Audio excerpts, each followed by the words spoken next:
بسم اللہ الرحمن الرحیم۔ اس وقت ویسے بھی سب غالباً سرونٹ کوارٹر میں جا چکے تھے، صرف چوکیدار گیٹ کے عقب میں اپنے چھوٹے سے کیبن میں موجود تھا۔ اس نے گیٹ کھولا اور میں گاڑی پورچ میں چھوڑ کر اوپر کی منزل پر واقع اپنے خاص کمرے میں جا پہنچا۔ زندگی میں بہت کم چیزیں مجھے پریشان کرتی تھی اور میرے سکون میں خلل ڈالتی تھیں۔ میرے حالات نے مجھے اپنے اعصاب اور جسم دونوں کو فولادی بنا لینے میں بڑی مدد دی تھی۔ میں نے اس چیز کی بھی بڑی مشق کی تھی کہ مجھ پر کبھی افسردگی کا غلبہ نہ ہو، لیکن شاذ و نادر اگر مجھ پر شکستگی، بے سکونی، افسردگی یا معمول سے ہٹ کر کسی اور کیفیت کا حملہ ہوتا تو میں اس خاص کمرے میں آ جاتا تھا۔ یہ کمرہ خاص طور پر میری فرمائش پر ڈیزائن کیا گیا تھا۔ اس کی آرائش اور ساخت اس قسم کی تھی کہ اس میں پہنچ کر دنیا سے کٹ جانے کا احساس ہوتا تھا۔ یہ ساؤنڈ پروف بھی تھا۔ سامنے کے رخ پر اس کی دیوار میں ایک بڑا سا تاریک شیشہ لگا ہوا تھا۔ اگر مجھے باہر کی دنیا کو دیکھنا مقصود ہوتا تو میں اس شیشے کے بلائنڈرز ہٹا دیتا تھا، وگرنہ بس مقید ہو کر بیٹھ رہتا تھا۔ اس کمرے میں داخل ہو کر میں نے دروازہ مقفل کر لیا۔ میں کوئی عادی پینے والا نہیں تھا، لیکن اس کمرے میں ایک بار بھی موجود تھا۔ میں نے نہایت مدھم لائٹ جلائی، اپنے لیے ایک ڈرنک تیار کی اور صوفے میں دھنس گیا۔ چند ہی لمحوں میں گویا دنیا سے واقعی میرا رابطہ ٹوٹ گیا۔ میں کسی اور ہی دنیا میں ہلکورے لے رہا تھا۔ یہ شاید میرا ماضی تھا، ایک سمندر جس کے تلاطم میں میرا ناتواں وجود کبھی بکھر رہا تھا، کبھی سمٹ رہا تھا، یا شاید یہ ایک جلستا ہوا صحرا تھا جس میں میں آبلا پا ادھر سے ادھر گم کردہ راہ بے منزل بے نشان گرتا پڑتا پھر رہا تھا۔ اس صحرا میں میرے سر پر ایک ہی سائبان تھا جو مجھ سے چھین لیا گیا تھا۔ وہ سائبان میرے باپ کی شخصیت تھی۔ میرا معصوم باپ ایک سیدھا سادہ سا دیہاتی انسان مگر بے پناہ محبت کرنے والا، جس نے مجھے باپ کی شفقت ہی نہیں ماں کی ممتا بھی دی تھی۔ لڑکپن میں ایک وہی تو میری پناہ گاہ تھی۔ کیسا محفوظ مامون محسوس کرتا تھا میں اپنے آپ کو اس کے سائے میں، اور پھر اس معصوم سے انسان کو گاجر مولی کی طرح کاٹ کر پھینک دیا گیا تھا۔ کسی نے اس کے قتل کی صحیح طرح سے تفتیش کی بھی زحمت نہیں کی تھی، کیونکہ وہ ایک مفلس اور نادار دیہاتی تھا، بے سہارا، بے وسیلہ، اور اس معاشرے کے مذبح خانے میں بالکل بے وقت و پا اور بے مقام۔ اپنے جلتے ہوئے چہرے پر نمی محسوس کر کے میں نے چہرے پر ہاتھ پھیرا تو احساس ہوا کہ میں رو رہا تھا۔ مجھے اپنی بھیگی بھیگی آنکھوں کا لمس بہت اچھا محسوس ہوا۔ محبت کرنے والے باپ کی یاد میں بہائے جانے والے آنسو ہیرے موتیوں سے زیادہ بیش قیمت تھے۔ آج مجھے ابا کی ہر بات یاد آ رہی تھی۔ جب میرا میٹرک کا رزلٹ آیا تھا تو وہ کیسے اشتیاق سے پگڑی سنبھالے اخبار کی تلاش میں مجھ سے بھی آگے آگے گاؤں کی گلیوں میں دوڑے دوڑے پھر رہے تھے، اور جب انہوں نے سنا تھا کہ میں نے 3rd ڈویژن میں میٹرک پاس کر لیا ہے تو ان کے چہرے پر کیسی آسودگی آ گئی تھی، جیسے میں نے کسی بہت بڑے امتحان میں ٹاپ کر لیا ہو۔ کیسے تشکر سے انہوں نے دونوں ہاتھ اٹھا کر آسمان کی طرف دیکھتے ہوئے کہا تھا، اللہ تیرا شکر ہے کہ تو نے آج ہمیں عزت اور کامیابی عطا فرمائی۔ خدایا تیرا بڑا شکر ہے کہ ہمارے خاندان میں بھی کوئی لڑکا تعلیم حاصل کر رہا ہے۔ انہوں نے کئی مرتبہ میری پیشانی چومی تھی اور ان کی آنکھوں سے تشکر کے آنسو چھلک پڑے تھے جو ان کی خشخشی داڑھی میں جذب ہو رہے تھے۔ پھر انہوں نے صدری کی جیب ٹٹول کر اپنی کل پونجی 2 روپے 8 آنے نکال کر مجھے دیتے ہوئے کہا تھا، جاؤ بیٹا، مکھو حلوائی کے ہاں سے کچھ لڈو لے کر اپنے دوستوں کا منہ میٹھا کرا دینا۔ ان پیسوں سے کسی کا منہ میٹھا کرانے کے بجائے میں نے اور میرے لنگوٹیے دوست راجو نے فلم دیکھی تھی۔ پھر مجھے وہ زمانہ یاد آیا جب مجھے انٹر کا امتحان دینا تھا اور ابا نہ جانے کیا چیز بیچ کر میرے لیے امتحان کی فیس اور دیگر واجبات کا بندوبست کر کے آئے تھے۔ میں نے کہا تھا، ابا آخر آپ مجھے مزید تعلیم کیوں دلانا چاہتے ہیں؟ یہیں رہ کر یا پھر شہر جا کر میں چھوٹی موٹی نوکری تو ابھی بھی کر سکتا ہوں، اور ہم پر کوئی اتنا زیادہ بوجھ بھی نہیں ہے کہ ہمیں زیادہ کمائی کی ضرورت ہو۔ ابا نے پگڑی اتار کر کھچڑی بالوں میں انگلیاں پھیرتے ہوئے کہا تھا، بیٹا بات صرف کمائی کی نہیں ہوتی، انسان کے کچھ خواب بھی ہوتے ہیں۔ میری تمنا ہے کہ تم روپیہ بھی ضرور کماؤ، لیکن ساتھ ہی کوئی بڑے اور مشہور آدمی بھی بنو، لوگ تمہاری عزت کریں، تمہیں جانیں، تمہیں پہچانیں۔ روپیہ تو بہت سے لوگوں کے پاس ہوتا ہے لیکن وہ سب مشہور نہیں ہوتے نا۔ پھر جیسے ان کی نظریں اپنے خوابوں کی بھول بھلیوں میں بھٹکنے لگی تھیں۔ میرا جی چاہتا ہے کہ شہر میں تمہارا کوئی بڑا سا بنگلہ ہو، تمہاری بیوی کوئی پڑھی لکھی میم قسم کی عورت ہو، فصل آنے پر میں تم لوگوں کے لیے کبھی پیاز لہسن کی بوری یا گنوں کا گٹھر لے کر آیا کروں اور بنگلے کے باغیچے میں کھیلتے ہوئے میرے گول مٹول پوتے پوتیاں شور مچایا کریں، پھر وہ دوڑ کر میری ٹانگوں سے چمٹ جایا کریں۔ میں نے دھیمی آواز میں کہا تھا، ابا جی اگر میں بڑا اور امیر آدمی بن گیا اور شہر میں میرا بنگلہ ہوا تو کیا آپ میرے ساتھ نہیں رہیں گے؟ ابا نے سر کھجاتے ہوئے کہا تھا، نہیں بیٹا، میں تو بالکل سیدھا سادہ دیہاتی قسم کا آدمی ہوں، میں بھلا بنگلے میں رہتا کہاں اچھا لگوں گا؟ میں تو یہیں گاؤں میں رہا کروں گا، بس مہینے 2 مہینے بعد ملنے آ جایا کروں گا۔ تم بس اتنی مہربانی کرنا، اپنے دوستوں کو یہ بتانا مت شروع کر دینا کہ یہ بڈھا ہمارا نوکر ہے، جیسا کہ کئی دولت مند اور پڑھے لکھے بیٹے اپنے دیہاتی اور ان پڑھ والدین کے بارے میں کہنے لگتے ہیں۔ تم مجھے ابا جی ہی کہا کرنا، اکیلے میں بھی اور سب کے سامنے بھی، تاکہ میں جی بھر کے اس خوشی کو محسوس کر سکوں کہ میں ایک لائق، مشہور اور دولت مند بیٹے کا باپ ہوں۔ اس وقت میرا جی چاہا تھا کہ اٹھ کر ان کے سینے سے چمٹ جاؤں اور کسی ننھے بچے کی طرح زور زور سے رونے لگوں، لیکن ایک عجیب سی جھجک مانے رہی تھی، شاید وہی آنسو آج برسوں بعد بہہ رہے تھے۔ آج میں اس طویل و عریض بنگلے کے اس بلائی کمرے میں تنہا بیٹھا تھا اور غیر ارادی طور پر رو رہا تھا۔ یہاں میری کوئی میم قسم کی بیوی یا گول مٹول بچے نہیں تھے جو دوڑ کر دادا کی ٹانگوں سے چمٹ جاتے، لیکن خود ابا بھی تو اس دنیا میں نہیں تھے جو گنوں کا گٹھر لے کر اس بنگلے میں آتے۔ ایک حویلی کے طویل و عریض صحن میں چارپائی پر رکھی ہوئی ان کی لاش میری آنکھوں میں ابھر آئی۔ کلہاڑیوں سے ان کے دست و بازو تقریباً پورے کٹ چکے تھے اور پھر بندوق کی گولیوں سے ان کی آدھی کھوپڑی اڑ گئی تھی۔ میرے خیال میں وہ لوگ ان کے قاتل نہیں تھے جنہوں نے انہیں ہلاک کیا تھا، ان کا اصل قاتل وہ زمیندار تھا جس نے انہیں اپنا مزارع ہونے کی وجہ سے ایک زر خرید غلام اور قربانی کا ایک بے وقت بکرا سمجھ کر اپنے دشمنوں کے غیظ و غضب کا نشانہ بننے کے لیے بھیج دیا تھا۔ ایک میرے ابا ہی نہیں، ان جیسے نہ جانے کتنے سادہ معصوم اور بن مول بکے ہوئے انسان ان بڑے زمینداروں کی آپس کی لڑائیوں میں گاجر مولی کی طرح کٹ جاتے تھے اور انہیں احساس تک نہیں ہوتا تھا کہ ایک انسان کے مرنے سے کتنے انسانوں پر جانے کیا کیا قیامتیں ٹوٹ پڑتی ہیں اور جانے کتنی کہانیاں ادھوری رہ جاتی ہیں۔ اور آج اپنے باپ کے قاتل سے میری ملاقات ہو گئی تھی۔ آج میں جس ملک اسلم سے مل کر آیا تھا یہ وہی تو تھا جس نے مجھ سے میری عزیز ترین ہستی چھین لی تھی، اور اس کی نظر میں اس ہستی کی اہمیت درخت سے ٹوٹ جانے والی ایک شاخ جتنی بھی نہیں تھی۔ یہ وہی ملک اسلم تھا جس کی حویلی کی بلند و بالا دیوار تلے کھڑے ہو کر 17-18 برس کے ایک مفلوق الحال بے بس اور نادار لڑکے نے قسم کھائی تھی، ملک اگر زندگی نے وفا کی تو میں تجھے کتے کی موت ماروں گا، میں ایک روز ضرور تیرے لیے فرشتہ اجل بن کر واپس آؤں گا۔ یہ بھی اچھا ہی ہوا تھا کہ مجھے اس کے اصل گھر کی 4 دیواری تک نہیں جانا پڑا تھا، وہ خود ہی اس زندگی کی تماشا گاہ میں مجھ سے آ ٹکرایا تھا۔ میں نے ستارہ کو تو صرف یہ بتایا تھا کہ اس شخص نے اسے مروانے اور مجھے کاروباری اور جذباتی نقصان پہنچانے کی سازش کی تھی۔ میں نے اسے قطعاً نہیں بتایا تھا کہ اس شخص کے ذمہ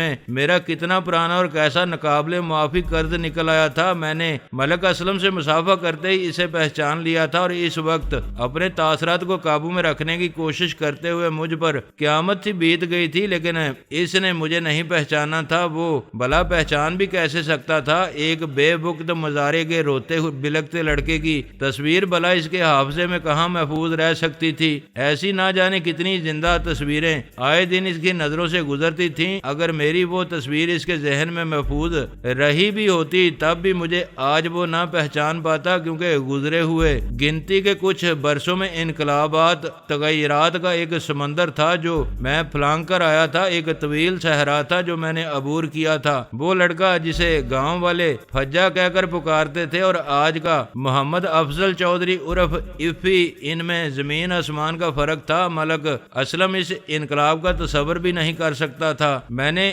گلاس خالی کر کے ایک طرف رکھ دیا اور اٹھ کر دیوار میں نصب شیشے کے پاس آن کھڑا ہوا اور اس کے بلائنڈرز ہٹا دیے۔ اس شیشے کے عقب میں اگر بلائنڈرز نہ ہوتے تب بھی باہر سے کچھ نہیں دیکھا جا سکتا تھا، اندر سے البتہ باہر کا منظر دیکھا جا سکتا تھا۔ اس وقت گلی کوچوں میں ہو کا عالم تھا، عظیم الشان بنگلے اور کوٹھیاں تاریکی میں ڈوبے ہوئے تھے، کہیں کہیں مدھم سے کمکمے ٹمٹما رہے تھے۔ بہت دیر تک میں اندھیرے میں ٹمٹماتے ہوئے ان کمکموں کو دیکھتا رہا۔ نہ جانے کب میں نے رائٹنگ ٹیبل پر سے ایک آرائشی شمعدان غیر ارادی طور پر اٹھا لیا تھا۔ یہ پیتل کا ایک چمکیلا اور وزنی شمعدان تھا اور 12 سینگے کے سینگوں سے مشابہ تھا۔ میں بے خیالی میں اسے ہاتھوں میں الٹ پلٹ رہا تھا اور ملک اسلم کے بارے میں سوچ رہا تھا۔ نہ جانے کب شمعدان پر میری گرفت سخت ہوتی گئی۔ چند لمحے بعد میں نے ہاتھوں میں معمولی سا درد محسوس کرتے ہوئے قدرے چونک کر دیکھا۔ شمعدان میرے ہاتھوں میں یوں توڑ موڑ کر رہ گیا تھا جیسے وہ محض کوئی کاغذی سی چیز تھی۔ اس بھاری بھرکم شمعدان کو اس حالت تک پہنچانے کے لیے شاید کسی آہنی شکنجے کی ضرورت پڑتی، لیکن میرے ہاتھوں میں جانے کب اور کس طرح اس کا یہ حال ہو گیا تھا۔ کبھی کبھی تو مجھے خود بھی اپنے آپ پر حیرت ہوتی تھی کہ کیا میں واقعی اتنا طاقتور ہوں، یا پھر کسی موقع پر میری خواہش انتقام اور کسی موقع پر کوئی اور جذبہ میرے رگوں پہ میں ایسی ناقابل یقین قوت بھر دیتا تھا۔ میں نے مڑا توڑا شمعدان رائٹنگ ٹیبل پر آہستگی سے رکھ دیا اور گہری سانس لے کر چہرے پر ہاتھ پھیرا۔ میرے آنسو خشک ہو چکے تھے اور سینے میں دہکتے الاؤ کی اذیت کچھ ہو گئی تھی۔ چند لمحے بعد میں اس کمرے سے نکل کر نیچے اپنے بیڈ روم میں آ گیا، لیکن اس رات میں سو نہیں سکا۔ نیند مجھے صبح کے قریب آئی جب میں ایک فیصلے پر پہنچ چکا تھا۔ دن چڑھے میں سو کر اٹھا، تیار ہو کر میں نے ناشتہ کیا اور آفس جانے سے پہلے فون پر ایک نمبر ڈائل کیا۔ رابطہ قائم ہونے پر میں نے دھیمے لہجے میں کہا، شبیر، ایک شخص کا نام، پتہ اور حلیہ ذہن نشین کر لو۔ میں نے اسے ملک اسلم کا نام، دفتر کا پتہ اور حلیہ بتایا اور اس کے بعد کہا، میں چاہتا ہوں کہ اس شخص کی کم از کم 1 ہفتے مکمل نگرانی کی جائے۔ اس کے تمام معمولات کا بے حد احتیاط اور باریک بینی سے جائزہ لیا جائے اور اس کے بعد یہ فیصلہ کیا جائے کہ شام ڈلنے کے بعد اسے اغوا کرنے کے لیے کون سا وقت مناسب ترین رہے گا۔ وقت ایسا ہونا چاہیے جب اس کے اغوا کی کسی کو کانوں کان خبر نہ ہو سکے۔ آپ حکم کریں سر۔ دوسری طرف سے شبیر شیخ کی آواز سنائی دی جو کسی بھیڑیے کی گراہٹ سے مشابہ تھی۔ آپ جس وقت چاہیں اسے اغوا کیا جا سکتا ہے، کسی کو کانوں کان خبر نہیں ہوگی۔ اگر اس کے ارد گرد لوگ بھی موجود ہوں گے تو وہ صرف یہی بتا سکیں گے کہ وہ کوئی ضروری ٹیلی فون کال سننے یا کسی کا پیغام موصول ہونے کے بعد چند لمحے کے لیے معذرت کر کے باہر گئے تھے اور پھر لوٹ کر نہیں آئے۔ وہ تو ٹھیک ہے، لیکن اس معاملے میں غیر معمولی احتیاط کی ضرورت ہے۔ میں نے ملائمت سے کہا، یہ کوئی چھوٹا موٹا آدمی نہیں ہے۔ گستاخی معاف سر، چھوٹے موٹے آدمی تو ہم بھی نہیں ہیں۔ وہ دھیرے سے بولا۔ وہ تو ٹھیک ہے، میں نے ایک بار پھر اس کی تائید کی، لیکن میں اس معاملے سے محظوظ ہونا چاہتا ہوں، اس لیے میں یہ پسند نہیں کروں گا کہ کسی بھی معمولی سی بے احتیاطی یا خوش فہمی کے باعث میرے اس چھوٹے سے تفریحی ڈرامے میں کوئی بدمزگی یا کرکرا پن پیدا ہو جائے۔ اس لیے میں سردار شاہ کے ذمہ یہ کام نہیں لگا رہا، کیونکہ میرے لیے یہ بہت ہی زیادہ اہم نوعیت کا ہے۔ آپ مطمئن رہیں سر، سب کچھ آپ کی مرضی کے مطابق ہوگا۔ 1 ہفتے بعد میں آپ کو رپورٹ دوں گا، شبیر نے کہا، اور میں نے سلسلہ منقطع کر دیا۔ وہ ہفتہ میں نے معمول کی مصروفیات میں گزارا۔ عام طور پر میں اپنے آدمیوں کو کسی کام کے لیے کہہ کر اس وقت تک کے لیے بھول جاتا تھا جب تک اس کا موقع نہیں آ جاتا تھا، لیکن جو کام میں نے شبیر شیخ کے سپرد کیا تھا اسے میں ذہن سے نہ جھٹک سکا۔ میری تمام تر مصروفیات کے دوران وہ میرے تحت الشعور میں کسی نہ کسی گوشے میں رینگتا رہا۔ اس دوران میرا اپنے اسٹوڈیو والے دفتر میں بالکل جانا نہیں ہوا۔ ٹھیک 1 ہفتے بعد سہ پہر کے وقت دفتر میں میرے ڈائریکٹ نمبر والے ٹیلی فون کی گھنٹی بجی۔ دوسری طرف شبیر شیخ تھا۔ وہ پورے 1 ہفتے بعد فون کر رہا تھا، مگر اس نے بات کچھ اس طرح شروع کی جیسے ہم چند لمحے پہلے تک مصروف گفتگو تھے اور درمیان میں ذرا دیر کے لیے سلسلہ منقطع ہو گیا تھا۔ سر، اس کے معمولات لگے بندے نہیں ہیں، وہ بولا۔ اس کی روزانہ مصروفیات تو تقریباً ایک جیسی ہیں، لیکن ان کا کوئی وقت مقرر نہیں ہے۔ وہ اسٹوڈیو والے دفتر جاتا ضرور ہے، لیکن کبھی صبح چلا جاتا ہے، کبھی دوپہر میں اور کبھی شام میں۔ کبھی کبھی وہ اپنی فلموں کی شوٹنگ دیکھنے بھی چلا جاتا ہے۔ شہر سے باہر اس کی ایک چھوٹی سی فلور مل ہے، کبھی کبھی اس کا معائنہ بھی کرنے جاتا ہے۔ اس کی زیادہ تر مصروفیات عیاشانہ ہوتی ہیں۔ دفتر میں بھی چھوٹی موٹی ایکٹریس اور دوسری لڑکیاں آتی رہتی ہیں۔ وہ خود بھی بعض کے گھر جاتا رہتا ہے۔ سنیچر کو وہ اپنے ایک دولت مند دوست کی کوٹھی پر رات کے وقت گیا تھا۔ رات گئے تک وہ وہیں رہا۔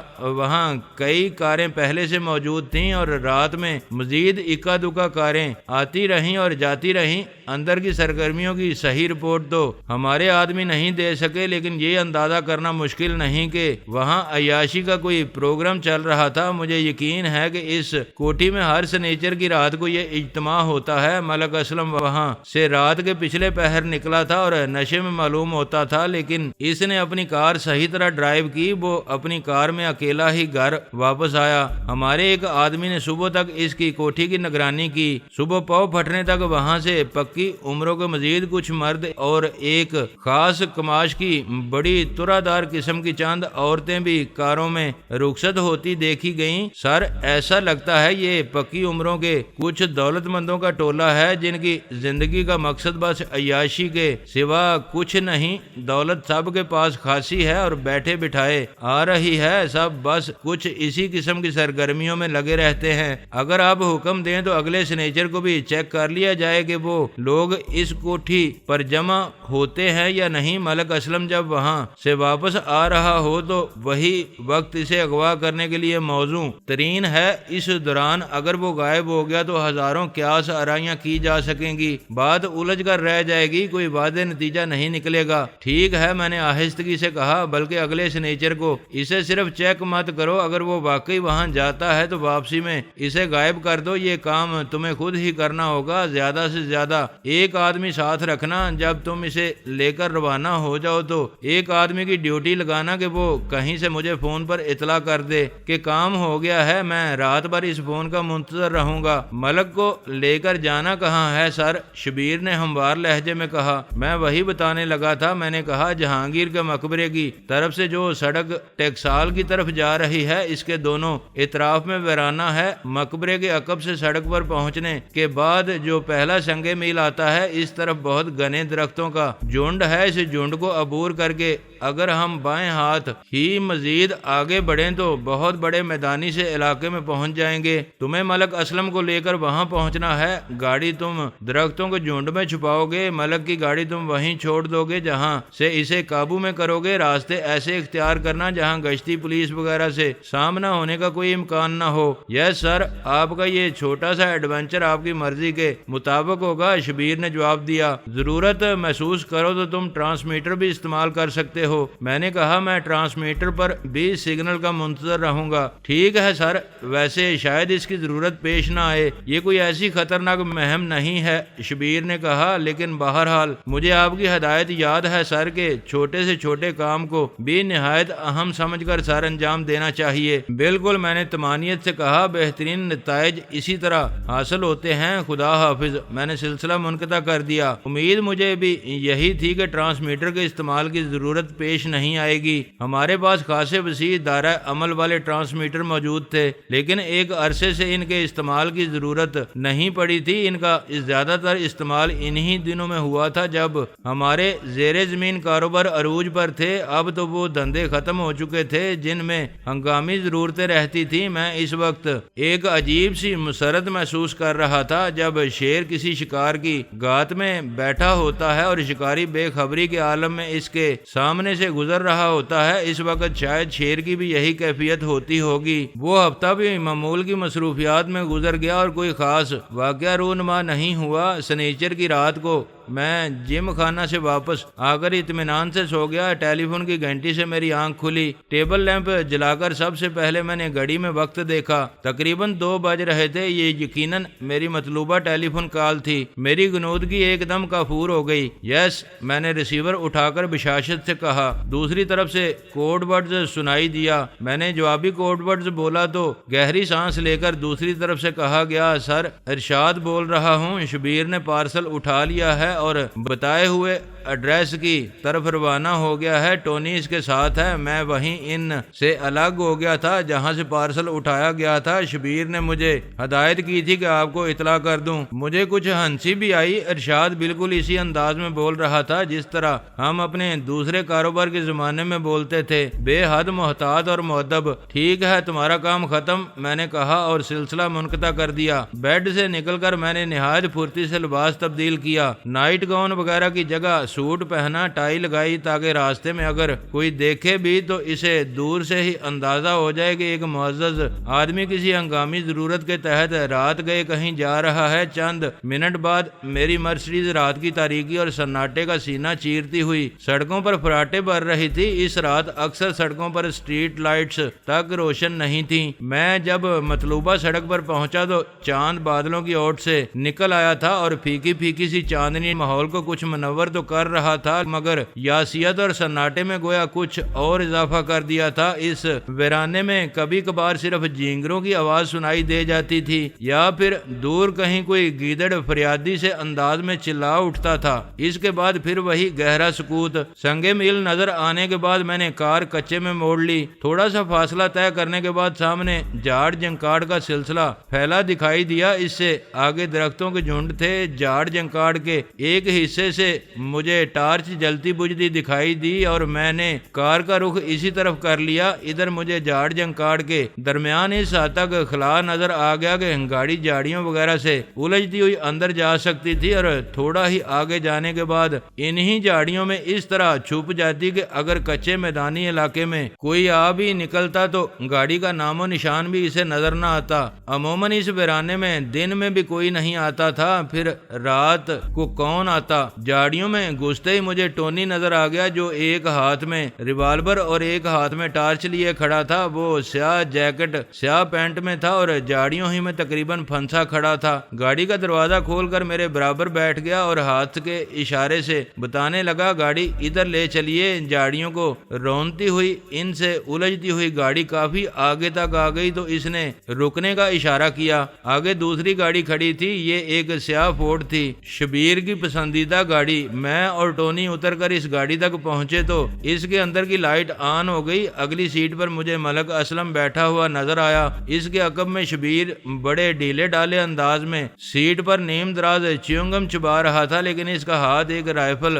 پر تھا جس کی نال ملک اسلم کی کنپٹی کو چھو رہی تھی۔ ملک اسلم کے چہرے پر ہوائیاں اڑ رہی تھیں اور آنکھیں بری طرح پھیلی ہوئی تھیں۔ ممکن ہے جس وقت شبیر اور ٹونی اسے اس کی گاڑی سے اتارا ہو اس وقت وہ نشے میں رہا ہو، لیکن اس کا نشہ نہ جانے کب کا ہرن ہو چکا تھا، بلکہ اس وقت تو وہ ایک حواس باختہ ہرن نظر آ رہا تھا۔ ملگجی روشنی میں مجھے پہچان کر اس کی آنکھیں کچھ اور پھیل گئیں۔ اس نے خشک ہونٹوں پر زبان پھیری اور اس کے منہ سے سرگوشی نما آواز نکلی، افضل چودھری تم نے اغوا کرایا ہے مجھے۔ میں نے اس کے سوال کا جواب دیے بغیر شبیر سے کہا لے آؤ اسے، ہمیں جنگل عبور کر کے آگے کھلے میدان میں جانا ہے۔ شبیر نے رائفل کی نال سے ملک کو ٹہوکا دیا اور خود ہی اپنا ہاتھ بڑھا کر اس کے لیے دروازہ کھولا۔ ملک اسلم خاموشی سے نیچے اتر آیا۔ شبیر چیتے کی پھرتی سے کار سے اترا اور ریوالور کی نال سے اس نے ملک کو درختوں کی طرف دھکیلا۔ ملک لڑکھڑایا تو میں نے شبیر کو اشارہ کیا، سختی نہیں، اس کے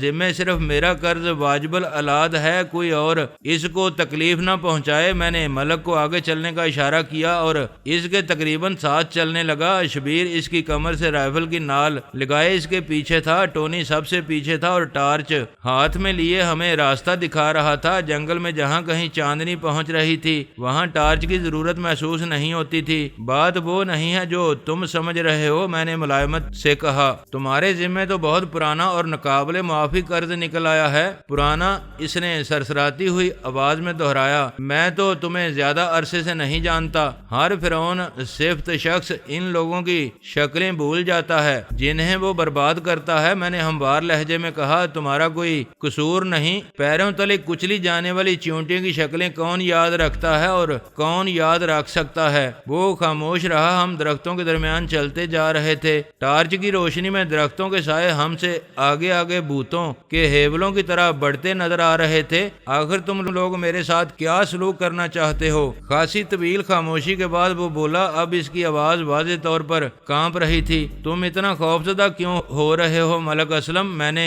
نہایت ملائمت سے پوچھا۔ تم نے زندگی میں 20 آدمیوں کو قتل کیا اور قتل کرایا ہے، کیا تمہیں کچھ اندازہ ہوا کہ جس وقت تمہارے آدمی انہیں اغوا کر کے قتل کرنے یا کوئی اور بھیانک سزا دینے کے لیے کہیں لے جا رہے ہوتے ہیں تو ان کے محسوسات کیا ہوتے ہیں؟ اس نے کوئی جواب نہ دیا۔ میں جان بوجھ کر ذرا آہستہ چل رہا تھا تاکہ ہم زیادہ دیر میں جنگل عبور کریں، تاکہ ملک اسلم کے اصحاب کو زیادہ بوجھ اور تناؤ برداشت کرنا پڑے۔ اصحاب کی جنگ آدمی کو پہلے ہی نیند جان کر دیتی ہے۔ کچھ دیر کی خاموشی کے بعد وہ ایک بار پھر ہمت کر کے بولا، مجھے مار کر تمہیں کیا ملے گا؟ کس نے کہا کہ ہم تمہیں مارنے کے لیے یہاں لائے ہیں؟ اس نے حیرت کا اظہار کیا۔ مجھے بچکانہ تسلیاں دینے کی کوشش مت کرو، وہ بےہودگی سے بولا۔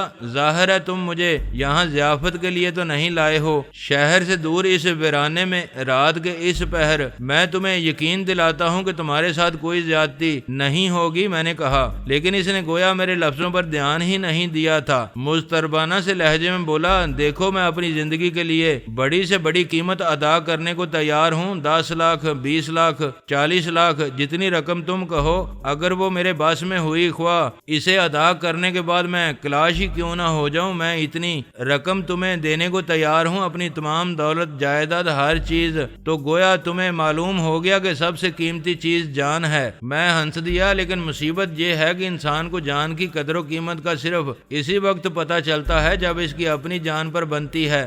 آج تم اپنی دولت، جائیداد، ہر چیز دینے کو تیار ہو، حالانکہ زیادہ تر لوگوں کی جانیں تم نے اسی دولت و جائیداد کی خاطر لی ہیں، اور جب آدمی چند جانیں لینے میں آسانی سے کامیاب ہو جاتا ہے تو پھر انسانی جانوں سے کھیلنا اس کا مشغلہ بن جاتا ہے۔ آج کی مکروہ سوسائٹی میں سب سے پہلے یہی رجحان رکھنے والوں کی سرکوبی بہت زیادہ ضروری ہے۔ جس طرح شیر کے منہ انسان کا خون لگ جاتا ہے تو وہ آدم خور ہو جاتا ہے، اسی طرح انسان کے منہ بھی انسان کا خون بہت جلد لگ جاتا ہے۔